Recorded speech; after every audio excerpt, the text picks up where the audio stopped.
علیکم دوستو، welcome to C S S preparation for you. دوستو جیسا کہ آپ کو پتہ ہے کہ ہمارا جو بھی ٹاپک چل رہے ہیں وہ انڈین ایکٹ 1935 کے تحت چل رہے ہیں، جس کے کچھ پوائنٹس جو ہے ہم نے کلیئر کر لیے، اور آج جو ہم نے کلیئر کرنا وہ ہے عدالتی اختیارات۔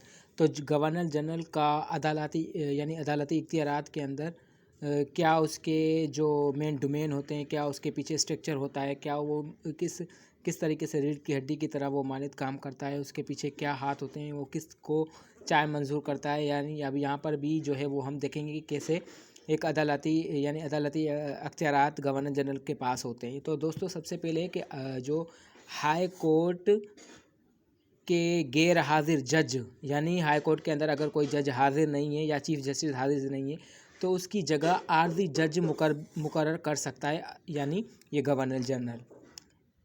ٹھیک ہے دوستو، یعنی کہ دوبارہ اس کو سمجھیے کہ اگر ہائی کورٹ کے اندر کوئی بھی جج اگر حاضر نہیں ہو یا نہیں آیا ہو یا چیف جسٹس نہیں آیا ہو تو اس کی جگہ ایک عارضی جج جو ہے وہ مقرر کر کے عدالت کو چلایا جا سکتا ہے۔ اس کے علاوہ نیکسٹ جو ہے وہ زائد جج کے تقرر کا بھی اختیارات جو ہے وہ گورنر جنرل رکھتا ہے۔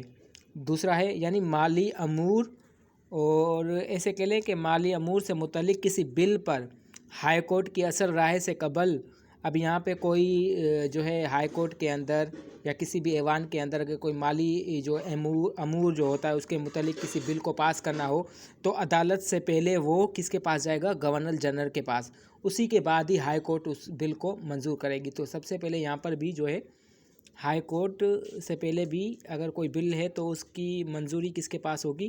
گورنر جنرل کے پاس۔ تو یہ تھا عدالتی اختیارات۔ انشاءاللہ ہم نیکسٹ ٹاپک ہے اس کے اندر ہم پڑھیں گے انتظامی کونسل کے بارے میں پڑھیں گے انشاءاللہ۔ دیکھیے ہمارے اس نیکسٹ ٹاپک کو بھی، اور اسی طریقے سے آپ ہمیں سپورٹ کریں، ہمارے چینل کو سبسکرائب کریں، لائک کریں۔